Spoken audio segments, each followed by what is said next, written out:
ఓం గం గణపతియే నమః. శ్రోతలకు నమస్కారం. మన ఛానల్కు స్వాగతం. శ్రీ పద్మ మహాపురాణం సృష్టిఖండం 4వ భాగం. కాలేయుని సంహారం. వ్యాసుడు ఇలా పలికెను. సోదరుని మరణమును చూసి కాలేయుడు విల్లు బాణములను ధరించి చిత్రరథునితో యుద్ధము చేయుటకు వెళ్ళెను.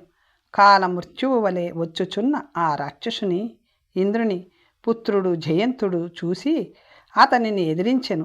సురశ్రేష్ఠుడు మహాతేజోవంతుడు అయిన జయంతుడు ఆ దైత్యులతో ఇలా పలికెను.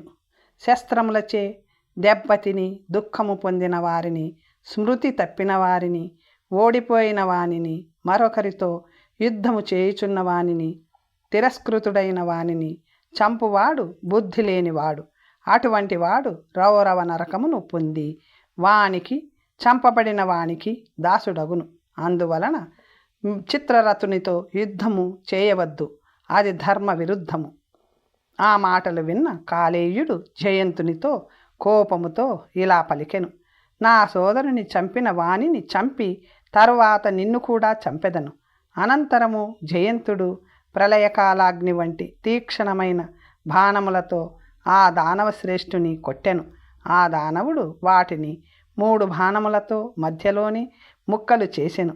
అంతటా వారిరువురు కోపముతో ఒకరిపై ఒకరు బాణముల వర్షములు కురిపించిరి. వర్షము కురిసినప్పుడు పర్వతముపై నుంచి ప్రవహించు ఎర్రని నీటి వలె రక్తము ప్రవహించినది. అయినను ఆ శూరులు ధైర్యము బలమును కోల్పోలేదు.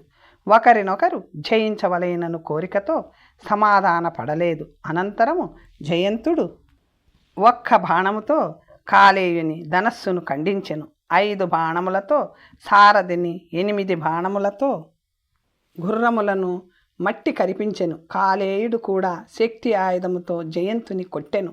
వెంటనే గద తీసుకొని జయంతుని కొట్టి గుర్రములను వరూధముతో పాటు రథమును ధ్వంసము చేసి సింహనాదము చేసెను. కాలేయుడు రథమును కొట్టుటకు గద ఎత్తినప్పుడు జయంతుడు నేర్పుగా రథము నుంచి దుమికి గదను పట్టుకొని నేలపై నిలబడెను. పిడుగు శబ్దము లోకములకు ఎలా సహింప శక్యము కాదో అలాగే వారిరువురు గదలతో యుద్ధము చేయుచున్నప్పుడు ఆ శబ్దము కర్ణ కఠోరమైనది. ఈ రీతిగా గదాయుద్ధము 14 సంవత్సరముల కాలము 4 గంటలని కొందరు జరిగినది. ఆ గదలు ముక్కలైన పిదప ఆకాశములో నిలబడి కత్తి కవచము ఢాలులతో యుద్ధము చేసిరి. వారిరువురు అద్భుతమైన యుద్ధమును చూసి దేవతలు మహోరగములు విస్మయము చెందిరి. కొంత సమయము తరువాత వారి కవచములు ముక్కలైన పిదప యుద్ధములో మగ్నులై కత్తులతో యుద్ధము చేసిరి. అప్పుడు బలవంతుడైన జయంతుడు కాలేయుని జుట్టు పట్టుకొని శిరస్సును ఖండించి క్రిందికి తోసెను. దేవతలందరూ ఆనందముతో జయ జయధ్వనులు చేసిరి. దైత్యులు భగ్నులై నలుదిక్కులకు పారిపోయిరి. నముచి సంహారం. వ్యాసుడు ఇలా పలికెను. దైత్యేంద్రుడు మహాబలవంతుడు అయిన హిరణ్యాక్షుడు ఈ విషయము సంహార వార్త విని కోపముతో కన్నులు ఎర్రబడగా దైత్యులను ఇట్లు ఆజ్ఞాపించెను. దేవతలను జయించుటకు నేనే స్వయముగా బయలుదేరెదను. ఆ దైత్యుని మాటలు విన్న మిగిలిన దైత్యగణాలు శూలపాశములను తీసుకొని యుద్ధమునకు బయలుదేరిరి. ఆ సైన్యము మొదట యుద్ధమునకు వెళ్ళిన సైన్యము కంటే 100 రెట్లు ఎక్కువగా ఉన్నది. యుద్ధకాంక్షులైన వారు ఆకాశమునకు ఎగిసిరి. అంతటా రుద్రులు, సాధ్యులు, వసువులు, స్కందుడు, గణాధిపతి ఇంద్రుడు విష్ణువును ముందుంచుకొని సంతోషముతో యుద్ధమునకు బయలుదేరిరి. అంతలో దేవతలకు దానవులకు మధ్య శస్త్రాస్త్రములతో యుద్ధము జరిగినది. అడవిని మంచు కప్పినట్లు ఈ యుద్ధరంగమును శస్త్రాస్త్రములు కప్పినవి. ఇటువంటి భయంకరమైన యుద్ధమును ఎన్నడూ చూడలేదు, వినలేదు. ఆ యుద్ధభూమిని స్వర్గమును ఆకాశమును కప్పివేసినది.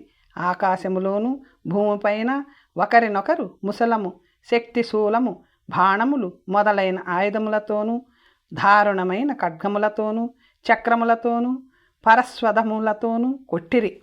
ఇవి కాకుండా ఇతర ఆయుధములతో కూడా ఒకరినొకరు కొట్టుకొనిరి. ఈ విధముగా ఆయుధములతోనూ బాణములతోనూ రక్తధారలతోనూ కాకులు గ్రద్దలు నక్కలతోనూ భయంకరమైన యుద్ధము జరిగినది. మేఘములు ముసలముల వంటి ధారలతో వర్షించున్నట్లు దేవదానవులు గాయముల నుండి వెలువడి రక్తము ధారగా పడినది. కొందరు నేలపై పడిపోయిరి, కొందరు మూర్ఛపోయిరి, కొందరు జారి పడిపోయిరి, కొందరు నవ్వుతున్నారు, కొందరు దుఃఖముతో ఆర్తనాదములు చేయుచున్నారు, కొందరు గర్జిస్తున్నారు, కొందరు హృదయ విదారకముగా ఏడ్చుచున్నారు, కొందరు సింహనాదములు చేయుచున్నారు, కొందరి చేతులు ఖండించబడినవి, కొందరి కాళ్ళు ఖండించబడినవి, కొందరు పక్కల ఎందు పొట్ట ఎందు దెబ్బలు తిని వందల సంఖ్యలో నేలపై పడిరి. వేల కొలది కోట్ల కొలది గుర్రములు ఏనుగులు రాక్షసులు అనేక విధములుగా రక్తపు టేరులలో పడిరి. అప్పుడు భూమి అంతా రక్తపు సముద్రము వలె కనపడినది. ఆ సమయంలో భూమి అంతా రక్తపు సముద్రము వలె కనబడినది. ఆ సమయంలో భూమి అంతా అపవిత్రమైన రక్తపు ప్రవాహములతో నిండినది. ఆ ప్రవాహములో గడ్డి కాష్టముల శక్తి మొదలైన ఆయుధములు తేలుచున్నవి. ముద్గరములు ముసలములు శూలములు మొసళ్ళు జయంతి మొదలైన ధ్వజములు చేపల వలె ఉన్నవి. చర్మాయుధములు తాంబేళ్లనవి. ఆ ప్రవాహమునకు బాణములు మొదలైన వాటి చేతను పెద్ద వంటెలు మొదలైన వాటి చేతను ఆటంకము కలిగినది. వెంట్రుకలు చామరాలు మొదలైనవి గుంపులు గుంపులుగా ప్రవహిస్తూ పాచివలే కనిపించినవి. ఇంకా అనేక ప్రాణులు పడుట వలన వారి నుంచి కారిన రక్తముతో పెద్ద సముద్రమైనది. అప్పుడు పర్వతములు వనములు అడవులతో నిండిన భూమి అంతా రక్తమయమై భయంకరముగా ఉన్నది. జనులందరూ భయపడిరి. ఈ విధముగా కార్తికేయుని శక్తి ఆయుధముతో దైత్యులందరూ యమపురికి వెళ్ళిరి.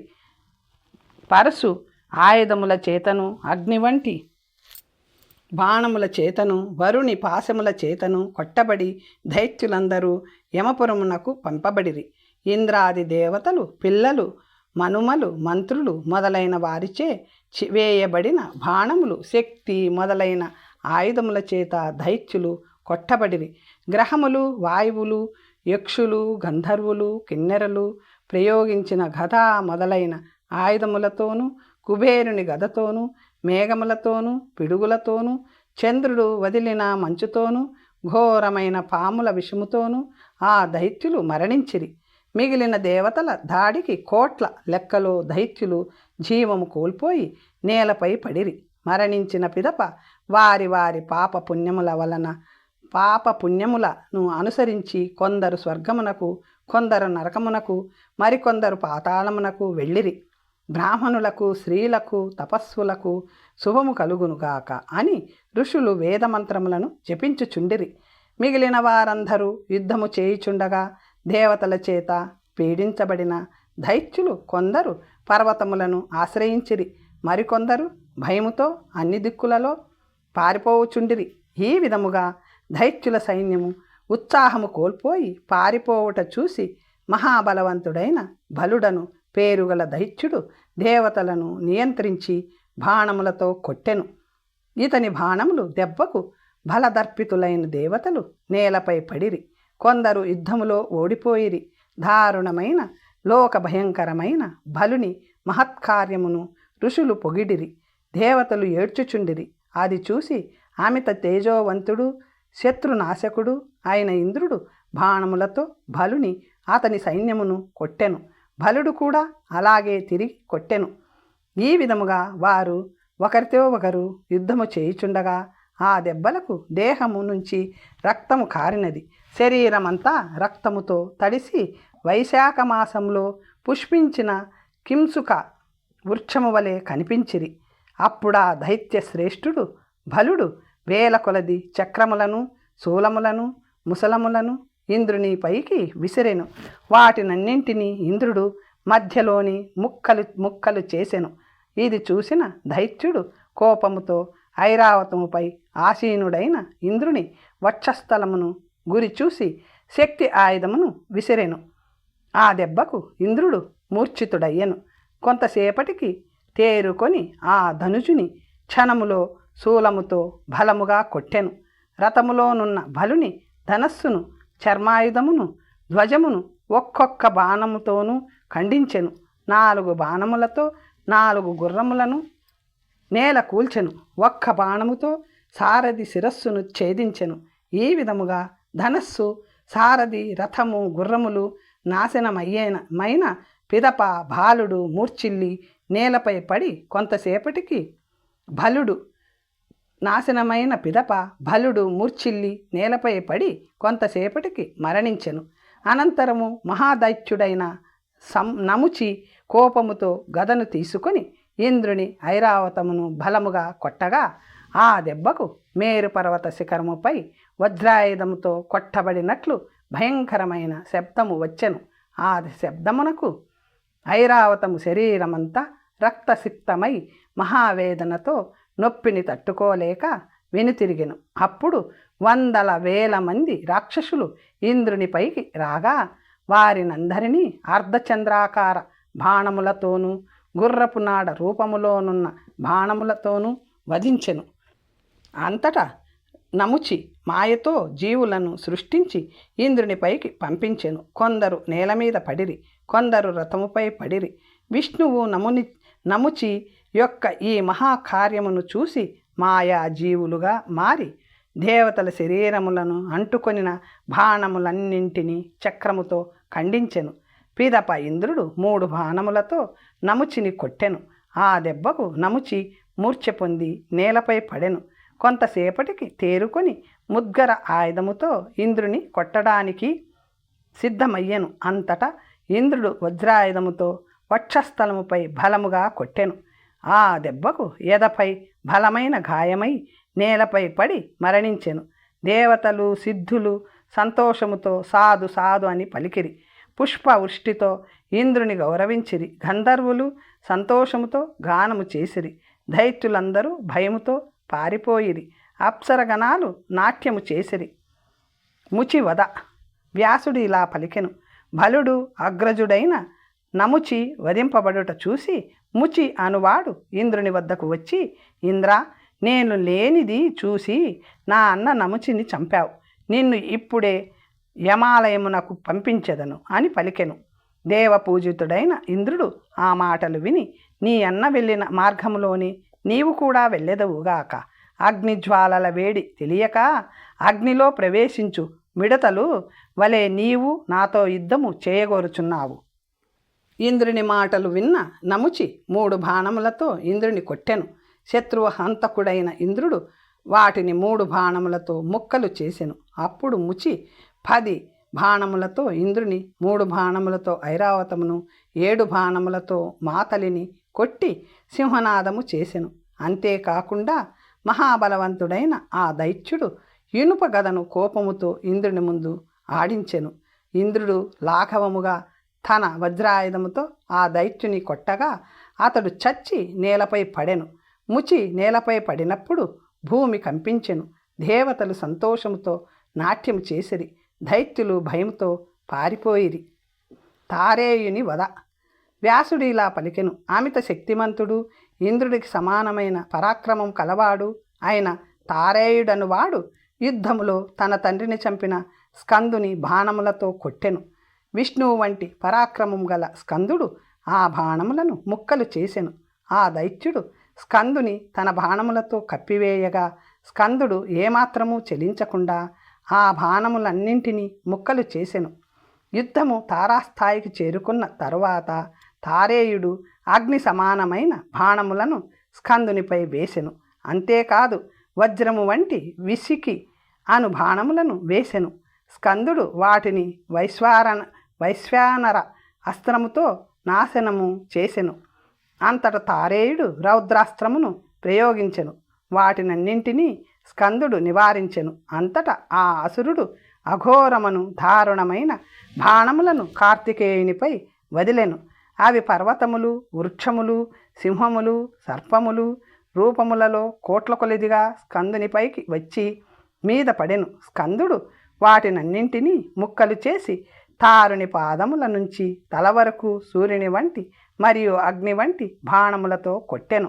బంగారు పుంఖములు గల ఆ బాణములు దేహమంతా గుచ్చుకొని నల్లని పర్వతముపై సూర్యుని కిరణములు ప్రకాశించినట్లు ఆ దైత్యుడు ప్రకాశించెను. ఆ దైత్యుని దేహము నుంచి రక్తము దారలుగా కారి వైశాఖ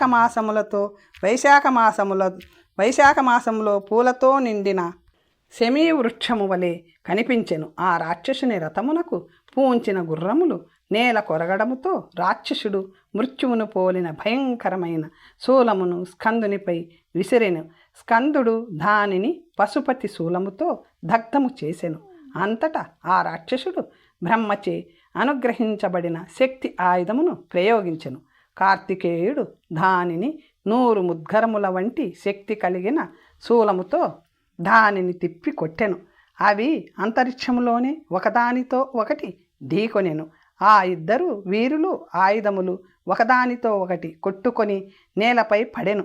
అప్పుడు మేఘముల నుండి నీరు అకస్మాత్తుగా పర్వతముపై పడునట్లు ఆ దైత్యపతి రోషముతో కార్తికేయుని అగ్నిజ్వాలల వంటి బాణములతో కొట్టెను. స్కందుడు వాటినన్నిటినీ ముక్కలు చేసి ఆ దైత్యుని చేతిలో నున్న ధనస్సును ముక్కలు చేసి అర్ధచంద్రుని వంటి బాణములతో సారథి తలను దేహము నుండి వేరు చేసెను. అనేక బాణములతో గుర్రములను నేల కూల్చెను. అంతటా ఆ దైత్యుడు ముసలమును తీసుకొని నేలపైకి వచ్చి సేనాని స్కందుని వాహనము నెమలిపై విసిరెను. ఆ దెబ్బకు నెమలి దాని అంగములన్నీ పదే పదే కంపించినవి. అప్పుడు కార్తికేయుడు ముసలమును ముక్కలు చేసి కత్తితో ఆ రాక్షసుని కొట్టెను. అప్పుడు తారేయుడు శక్తి ఆయుధముతో కార్తికేయుని కొట్టెను. కార్తికేయుడు కూడా యముని దండము వంటి విశ్వ ప్రళయమును కలిగించే శక్తి ఆయుధమును విసిరెను. అప్రతిహతమైన ఆ ఆయుధము ఆ రాక్షసుని చంపి వెనుకకు వచ్చినది. కాలేయుడు భూమిపై పడినప్పుడు భూమి కంపించినది. దేవతలు గంధ పుష్పాదులతో పూజించిరి. దేవాంతక దుర్దర్ప దుర్ముకుల వధ. వ్యాసుడు ఇలా పలికెను. అనంతరము దేవాంతకుడను దైత్యుడు సూర్యుని వంటి వర్ణము గల రథములో సమరభూమిని సమీపించి గర్జించెను. సర్వలోక గర్హితమైన ఈ మాటలను పలికెను. దుష్టుడా, మోహము వలన నీకు మహాధర్మము తెలియుటలేదు. స్వామి అయిన వాడు పాపపుణ్యములను చూసి దానికి తగినట్లే శిక్షను లేక అనుగ్రహమును ఇవ్వవలెను. నీకు మృత్యువు దగ్గర పడినందున నీకు ధర్మము తెలియటలేదు. నిన్ను సరిదిద్దడానికే నేను బ్రహ్మచేత సృష్టించబడ్డాను. అందువలన నిన్ను శిక్షించేదను. రోగము, ముసలితనము, కింకరులు ఇవేవి మృత్యువునకు కారణము కావు. ధర్మమును విడిచి అధర్మ కర్మలను చేయువాడు రాత్రి పగలు కష్టమును అనుభవించును. ధర్మసాక్షి అయిన యమునితో ఇలా పలుకుతూ కాలమృత్యువు వంటి 3 బాణములతో యముని కొట్టెను. యముడు కూడా 3 బాణములతో వాటిని ముక్కలు చేసెను. అనంతరము దేవాంతకుడు ప్రళయ కాలాగ్ని వంటి అనేక బాణములను యమునిపై విడిచెను. యముడు వాటినన్నింటినీ ముక్కలు చేసెను. ఈ విధముగా కోపముతో ఒకరినొకరు గెలువవలెను అని ఆపేక్షతో యుద్ధము చేసిరి. వీరిరువురి మధ్య ఘోరమైన పోరు ఒక పగలు ఒక రాత్రి జరిగినది. ఇంతలో దైత్యుడు కోపముతో గర్వముతో యముని శక్తి ఆయుధముతో కొట్టెను. యముడు అదే శక్తి ఆయుధముతో ఆ దైత్యుని వక్షస్థలముపై బలముగా కొట్టెను. అప్పుడు అతని అంగములన్నీ అధీనము తప్పినవి. శరీరము నుంచి రక్తము కారినది. అప్పుడు యముడు దండాయుధమును తీసుకొని ఆ దైత్యుని, అతని గుర్రములను, రథమును, సారథిని, ఆయుధములను భస్మము చేసెను. ఆ విధముగా దేవాంతకుడు మరణించెను. దేవాంతకుడు ఈ విధముగా నేల కూలిన పిదప దుర్దర్పుడను మరొక దైత్యుడు శూలము పట్టుకొని యముని చంపుటకు మీదికి వచ్చెను. అలా శూలముతో బడబానల అగ్నివలే మీదికి వచ్చుచున్న ఆ సూర్యుని యముడు నిర్భయముగా తన చేతిలోనున్న శక్తి ఆయుధముతో కొట్టెను. యముని ఆ దైత్యుడు శూలముతో కొట్టెను. యముడు శక్తి ఆయుధముగా విసరగా అది ఆ దైత్యుని శూలమును దహించి దైత్యుని హృదయమును చీల్చి ఆ దైత్యుని నేల కూల్చెను. శక్తిచే కొట్టబడిన ఆ దైత్యుడు అతని రథము నేల కూలెను. అనంతరము దుర్ముఖుడను మహాబలవంతుడైన మరొక దైత్యుడు ఖడ్గ చర్మములను ధరించి వింటి నారిని లాగి రథముపైనే ఉండి యమునిపైకి వచ్చెను. యముని చూసిన అతడు అనేక బాణములను వేసెను. యముడు కోపముతో రథముపై నుంచి దూకి కుండలములతో కూడిన ఆ దైత్యుని శిరస్సును ఖండించెను. దుర్ముఖుడు నేలపై పడెను. మిగిలిన సైన్యం భయముతో దశ దిక్కుల పారిపోయెను. రెండవ నముచి వధ. వ్యాసుడు ఇలా పలికెను. అనంతరము మరొక నముచి అనువాడు క్రుద్ధుడై రథములో కూర్చుని సర్పముల వంటి బాణములతో దేవతలను కొట్టెను. యుద్ధములోనున్న దేవతలు, కిన్నెరలు, పన్నగములు అన్ని వైపుల నుంచి వచ్చుచున్న బాణముల ధాటికి ఓర్వలేకపోయిరి. అంతటా మాతలి సారథిగా కలిగి ఉచ్చైశ్రవము పూంచబడిన రథములో కూర్చొని ఇంద్రుడు మహాబలవంతుడైన దైత్యుని వద్దకు వెళ్ళెను. అసూయాయులతో వచ్చిన ఇంద్రుని చూసి అనుయాయులతో వచ్చిన ఇంద్రుని చూసి దైత్య పుంగవుడైన నముచి ఇలా పలికెను. ఓ పురందర, మామూలు దేవతను చంపడము వలన కీర్తి లభించదు, లాభము లేదు. అది ప్రియము కూడా కాదు, అది జయము కూడా కాదు. నిన్ను చంపినచో అన్నీ శాశ్వతముగా లభించును. సుఖభోగములున్న దేవరాజ్యం కూడా నాకు లభిస్తుంది. శత్రుహంతకుడైన దేవేంద్రుడు ఆ మాటలు విని, ఓ దానవాదమా, నోటి మాటలతో శూరత్వము అన్ని చోట్ల సులభముగా లభిస్తుంది. నీకు శౌర్యము ఉంటే దానిని యుద్ధములో చూపించు. నిన్ను వెంటనే యమాలయమునకు పంపించెదను. దేవేంద్రుని మాటలు విన్న మహా తేజస్వి అయిన దైత్యుడు 5 నిశితమైన బాణములతో ఇంద్రుని కొట్టెను. ఇంద్రుడు వాటిని 5 బాణములతో ముక్కలు చేసెను. జయమును కోరిన వారై ఇద్దరు ఒకరితో ఒకరు పోరాడిరి. అత్యంత వేగముగా ఒకరి బాణములను ఒకరు ముక్కలు చేసిరి. వజ్రముల వంటి బాణములతో ఒకరినొకరు కొట్టిరి. వారిరువురు యుద్ధములో అపురూపమైన చాకచక్యమును చూపించిరి. వారిరువురు బాణములు తీసి ఎక్కుపెట్టి గురి చూసి ప్రయోగించటలో చూపించిన లాఘవమును చూసి దేవతలు అసురులు ఆశ్చర్యపోయిరి. ఇంతలో నముచి మాయాస్త్రమును ప్రయోగించెను. అప్పుడు 100 కొలది బాణములు అన్ని వైపులా వెళ్ళినవి. బలవంతుడైన ఇంద్రుడు కోపముతో ధనస్సును ఎత్తి బాణములతో ఆ దైత్యుని అన్ని వైపులా కొట్టెను. 100 కొలది బాణములు అతని శరీరముపై ప్రయోగించెను. 8,000 కంటే ఎక్కువ బాణములతో ఒకరినొకరు కొట్టిరి. అప్పుడు ఆకాశము బాణములచే కప్పబడినది. కత్తితో కొట్టబడిన బాణములు 1000 సంఖ్యలో నేలపై పడినవి. క్రూరుడైన నముచి మాయాస్త్రములను ప్రయోగించెను. ఈ విధముగా యుద్ధము ఎంతో కాలము సాగినది. నముచి మాయాస్త్రమును ప్రయోగించి 3 లోకములను దట్టమైన చీకటితో కప్పివేసెను. దేవతలు అసురులు ఒకరినొకరు చూడలేకపోయిరి. సూర్యచంద్రుల వంటి గ్రహములు మరియు దివ్యాగ్నులు కాంతి ఆ చీకటిలో కనిపించలేదు. అనంతరము ఆ దైత్యుడు త్వరితగతిలో అగ్ని వంటి బాణములు ప్రయోగించి ఇంద్రునితో పాటు దేవతలను హింసించెను. బాణముల తాకిడికి ఎంతోమంది దేవతలు నేల కూలిరి. వీరులైన కొంతమంది దేవతలు 10 దిక్కులలో పారిపోయిరి. సమస్త దేవతలచే పూజితుడైన దేవదేవుడైన శ్రీహరి దైత్యుని మోసం తెలుసుకొని 100 మంది సూర్యుల వంటి కాంతి కలిగిన సౌమ్యాస్త్రమును ఆకాశములో విడిచెను. అది విలంబితము కావడము చూసి అనేక చిరుగంటలు కలిగిన శక్తి ఆయుధమును ప్రయోగించి ఆ దైత్యుని వక్షస్థలములో కొట్టెను. ఆ దెబ్బకు దైత్యుడు అత్యంత వధతో నేలపై పడెను. చాలాసేపటికి సృహ వచ్చి తేరుకొని కోపముతో పరుగున వెళ్ళి ఇంద్రుని ఐరావతమును పట్టుకొని లాగి ఐరావతమును ఉన్న ఇంద్రుని సహా నేలపై పడవేసెను. ఇంద్రుడు క్షణకాలము మూర్ఛితుడయ్యెను. దైత్య శ్రేష్ఠుడు ఏనుగును ఐరావతమును చంపటానికి దాని దంతముల మధ్య నిలబడెను. అప్పుడు ఇంద్రుడు కత్తి తీసుకొని ఆ దైత్యుని తలను శరీరము నుండి వేరు చేసెను. ఆ దైత్యుని శిరస్సు నేలపై పడెను. అప్పుడు దేవతలు సంతోషించిరి, గంధర్వులు లలితముగా పాడిరి, ఋషులు సంతోషంతో ఇంద్రుని పొగిడిరి. మధువు వధ. వ్యాసుడు ఇలా పలికెను: మధువను దైత్యుడు దివ్యరథము నెక్కి ధనస్సు చేత ధరించి అనుయాయులతో కలిసి దేవతలతో కూడి ఉన్న విష్ణువుని ఎదిరించుటకు బయలుదేరి క్రోధముతో నారాయణునితో పరుషముగా ఇట్లు మాట్లాడెను: ఓ నారాయణ, యుద్ధ ధర్మమును ఇంతవరకు తెలియకుండా ఎట్లు ఉన్నావు? అన్యాయముగా వధించుట వలన వచ్చు నష్టమును నీవు ఆలోచించుట లేదు. నీవు చేసిన ఈ పాపము వలన దేవతలు నశించెదరు. నేను వేరే సృష్టి చేసెదను, నిన్ను ఆ దేవతలతో సహా వధించెదను. ఇట్లు పలికి ధనస్సును చేత ధరించి నారాయణుని బాణములతో కొట్టెను. మాధవుడు వాటినన్నింటినీ తీక్ష్ణమైన బాణములతో మధ్యలోని ముక్కలు చేసెను.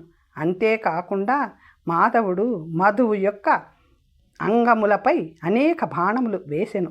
అంతట మధువు మాయను ప్రయోగించెను. దాని వలన శూరులైన రుద్రులు, బలవంతులైన దేవతలు, అనేక ఆయుధములను ధరించిన దేవులు, శ్రీదేవతలు, సేనాపతులు, గణాధిపతులు, శివుడు, విష్ణువు, గ్రహములు అందరూ కలిసి అతడితో యుద్ధము చేసిరి. వారిలో వారు యుద్ధము చేసిరి అని కొందరు చెప్పుదురు. మధువు చేసిన మాయ వలన దేవతలందరూ పారిపోయిరి.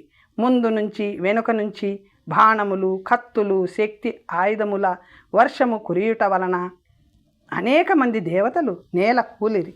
ఇంతలో విష్ణువు సుదర్శనమును తీసుకొని మాయావులైన రాక్షసులనందరినీ వధించెను. దురాత్ములై ఈ మాయతో దేవతల రూపము ధరించిన వేల కొలది దైత్యులు శిరస్సులను ఖండించెను. ఆ విధముగా దైత్యులను యుద్ధరంగము నుంచి పారిపోవునట్లు చేసెను. ఇది చూసిన దేవతలు, మునులు ఆశ్చర్యపోయిరి. వారందరూ ఒకరి చెవిలో ఒకరు ఇలా పలికిరి: నాశరహితుడు, అవ్యయుడు, అందరినీ నియంత్రించువాడు, సర్వదేవ రక్షకుడు, సర్వసాక్షి అయిన నారాయణుడు ప్రతి యుగములోనూ దైత్యులను జయించును. ఇలా ఉండగా ఆ మధువు కల్పాంతములో దేవతలను ఎలా చంపగలడు? ఇంతలో మధువు మాయతో హరుని రూపము ధరించి శ్రీహరితో ఇలా పలికెను: ఓ పాపి, దైత్యుల సమక్షములో దేవతలను చంపుచున్నావు కదా, దీనివలన నీకేమి లాభము? దీనివలన ధర్మము కానీ కీర్తి కానీ ఏమీ లభించును? నీవు గొప్ప ఉన్మాదముతో నీవెవరివో పరులెవరో తెలియకున్నావు. అందువలన నిన్ను బాణములతో కొట్టి ఇప్పుడే నిన్ను యమలోకమునకు పంపించెదను. ఇలా పలికి కేశవునిపై తీక్షణమైన బాణములను వేసెను. విష్ణువు ఆ బాణములన్నింటినీ మధ్యలోని ముక్కలు చేసి ఇలా పలికెను: ఓ దైత్యుడా, నీవు హరుని రూపము ధరించిన రణప్రియుడవైన సూర్యుడవైన మధువువని నాకు తెలుసు. మాయతో నీవు చేసిన పాపపు పని నాకు తెలుసు. నిన్ను ఈ రణరంగములో వధించి మిథ్యాఫల శూన్యమైన లోకములను నీకు ప్రసాదించెదను. అంతలో వృషభధ్వజుడు, జటాధరుడు, వృషభముపై ఆసీనుడైనవాడు అయిన శివుని రూపము ధరించిన వాని పై బాణములు వేసెను. అప్పుడు ఇరువురికి మధ్య భయంకరమైన యుద్ధము జరిగినది. ఒకరిపై ఒకరు బాణములను ప్రయోగించి ఒకరి బాణములను ఒకరు ముక్కలు చేయుచుండిరి. అప్పుడు విష్ణువు అతని ధనస్సును గుర్రపు డెక్క ఆకారములోనున్న బాణములతో ముక్కలు చేసెను. ఎద్దు రూపములోనున్న గుర్రమును వధించెను.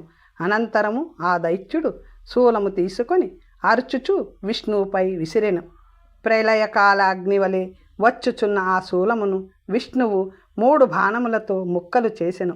అంతటా దుష్టుడైన మధువు దేవీ రూపము ధరించి సింహంపై కూర్చుని వచ్చెను. విష్ణువును రకముల బాణములతో కొడుతూ ఇలా పలికెను: దేవతలలో శ్రేష్ఠుడా, నీవు నా స్వామిని చంపావు. నేను నా కుమారులైన స్కందుడు, వినాయకునితో కలిసి నిన్ను వధించెదను. ఆ దైత్యుడు ఈ విధముగా పలుకుతూ మీదికి రాగా విష్ణువు బాణములతో ఆ దైత్యుని కొట్టెను. శరీరము నుంచి రక్తము కారుతూ ఆ దైత్యుడు నేల కూలెను. మాయలో నున్న స్కందుడు తన మాయా తల్లిదండ్రులను విష్ణువు చంపుట చూసి శక్తి ఆయుధంతో విష్ణువుతో యుద్ధము చేయుటకు వచ్చెను. అంతటా అజ్ఞానములో నున్న స్కందునితో బ్రహ్మ ఈ విధముగా పలికెను. నీ తల్లిదండ్రులు లోక సాక్షులై అంతరిక్షంలో సంచరిస్తున్నారు చూడు. అచ్చటి నుంచే వారు యుద్ధమును చూస్తున్నారు. స్కందుడు ఆ మాటలు విని బ్రహ్మ చెప్పినది చూసి అక్కడే అంతర్ధానమయ్యను. అనంతరము గర్హితులైన మధువు, తమ్ములు, దుందు, సింధు అనువారు శ్రీహరిని వధించుటకు గరుడినిపై పడిరి. విష్ణువు ఖడ్గముతో వచ్చిన దుందువును నందకముతోనూ ఖడ్గముతోనూ గదతో మీదికి వచ్చిన సింధువును గదతోనూ కొట్టగా వారు గాయపడి నేలపై పడిరి. అప్పుడు మధువు మాయతో చీకటిని సృష్టించి అక్కడి నుంచి మాయమై మాయతో 100 పర్వతములను విష్ణువుపై విసిరెను. విష్ణువు చీకటిలోని ఆ పర్వతములను ముక్కలు చేసి సుదర్శనముతో అతని తలను శరీరము నుంచి వేరు చేసెను. అప్పుడు బ్రహ్మ, శివుడు మొదలైన దేవతలందరూ విష్ణువును మధుసూదన అని సంబోధించి ఆ నామమును లోకములో శాశ్వతము చేసిరి. వృతాసుర వధ. వ్యాసుడు ఇలా పలికెను. అనంతరము దైత్య శ్రేష్ఠుడైన వృత్రుడు దిగ్గజము వంటి ఏనుగుపై కూర్చొని ఇంద్రుని ఎదిరించెను. ఇంద్రుడు కూడా ఏనుగుపై నుంచే తన వైపు వస్తున్న వృత్రుని కాలాగ్ని వంటి అనేక బాణములతో కొట్టెను. పిదప వృత్రుడు ఇంద్రుని తలపై ఒక్క బాణంతో కొట్టెను. ఆ దెబ్బను తట్టుకోలేక మహాబలవంతుడైన ఇంద్రుడు తత్తరపడెను. తరువాత తేరుకొని ధనస్సును చేత ధరించి వృత్రునిపై బాణముల వర్షము కురిపించెను. వృతాసురుడు వాటినన్నిటినీ మధ్యలోని ముక్కలు చేసి సర్పముల వంటి బాణములతో ఇంద్రుని కొట్టెను. 1000 బాణములతో ఒకరినొకరు కొట్టిరి.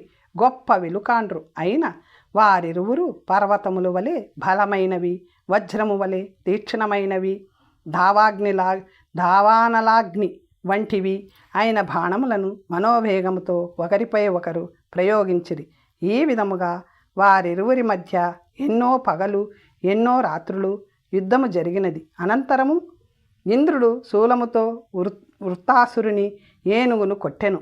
వృత్తాసురుడు వెంటనే నేలపైకి దుమికి రథమును ఎక్కెను. రథములో నుండి ఇంద్రుడు పర్వతములను వజ్రాయుధముతో కొట్టినట్లు ఇంద్రుని ఐరావతమును బలముగా కొట్టెను.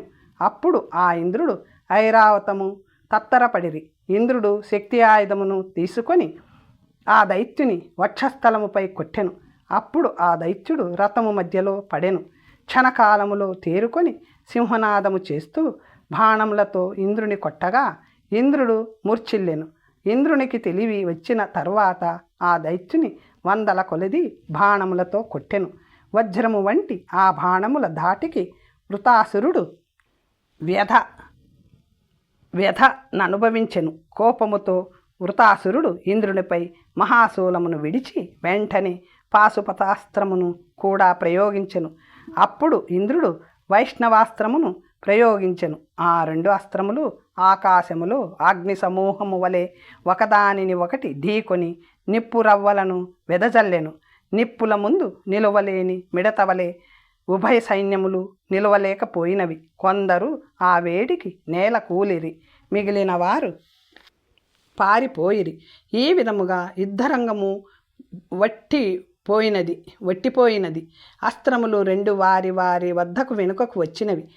అది చూసి వృతాసురుడు క్రుద్ధుడయ్యను. అంతటా వృతాసురుడు మాయతో శైలాస్త్రమును ప్రయోగించెను. దానిని ఇంద్రుడు అనేక బాణములతో ముక్కలు చేసెను. పిదప వృతాసురుడు బలవంతుడైన ఇంద్రునిపై శవాస్త్రమును ప్రయోగించెను. దాని నుంచి కోట్ల కొలది జంతువులు పుట్టి ఇంద్రునిపై పడినవి. అంతేకాకుండా సింహములు, పులులు, తోడేళ్ళు, ఏనుగులు, సర్పములు మొదలైన క్రూర జంతువులు ఇంద్రుని వైపు పరిగెత్తినవి. అవి తనను సమీపించినంతలోనే ఇంద్రుడు వాటినన్నింటినీ అర్ధచంద్రాకార బాణములతో, శూలములతోనూ బాణములతోనూ కొట్టెను.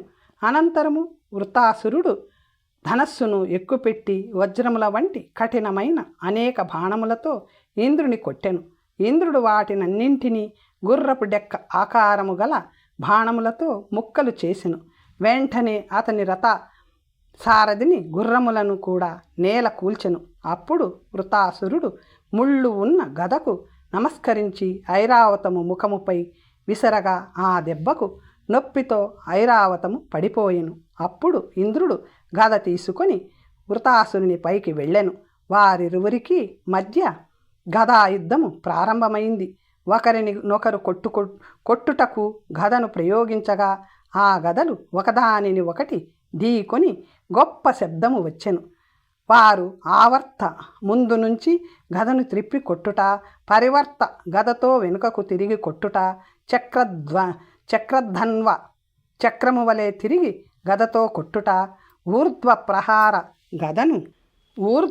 ప్రహర గదను పైకి ఎత్తి పైనుంచి కొట్టుట, మధ్య ప్రహర గదను మధ్యలో తిప్పి కొట్టుట, పార్శ్వ ప్రహర గదతో పక్క నుంచి కొట్టుట, మండలములలో తిరిగిరి. వారి యుద్ధమును చూసి దేవతలు దానవులు ఆశ్చర్యపడిరి. వీరిరువురూ యుద్ధము చేస్తూ మరణస్థితికి వచ్చిరి. దేవదానవులు ఇది చూస్తూ నిలబడిరి. ఈ అద్భుతమును చూచుటకు బ్రహ్మ శివాది దేవతలు అంతరిక్షంలో నిలబడిరి. వారి హూంకార శబ్దములు గదల తాకిడికి వచ్చే ఉరుముల వంటి శబ్దములు అంతటా నిండి పైకి ఎగిసినవి. వారి గదలు విరిగిన పిదప ఇద్దరు ముష్టియుద్ధము చేసిరి.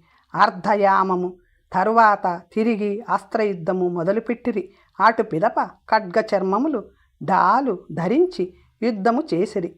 ఆ కత్తులు చర్మములు శరీరములు మెరుపు వలెను ఉల్కలములు వలెను మెరిసినవి. వారి వేగమును లోకమంతా ఆశ్చర్యంతో చూసెను. ఆ విధముగా వారికిరువురికి మధ్య భయంకరమైన యుద్ధము జరిగినది. వారి చర్మములు ముక్కలైనవి. వారు లాఘవముతో యుద్ధము చేసిరి. వారి యుద్ధమే దానికి ఉపమానము లేదు. అప్పుడు ఇంద్రుడు వృతాసురుని జుట్టు పట్టుకొని అతని తలను శరీరము నుంచి వేరు చేసెను. దేవతలందరూ జయ జయనాదములు చేసిరి. దేవతలు సంతోషము నిండిన హృదయముతో ఇంద్రుని గౌరవించిరి. దేవదుందుబులు మ్రోగినవి. అప్సరసులు నాట్యమాడిరి. గంధర్వులు గానము చేసిరి. మునులు స్తుతించిరి. దైత్యులందరూ భయముతో ఆయుధములను వదిలి అన్ని దిక్కులలో పారిపోయిరి. తర్వాత కథ వచ్చే భాగంలో తెలుసుకుందాం. నమస్తే.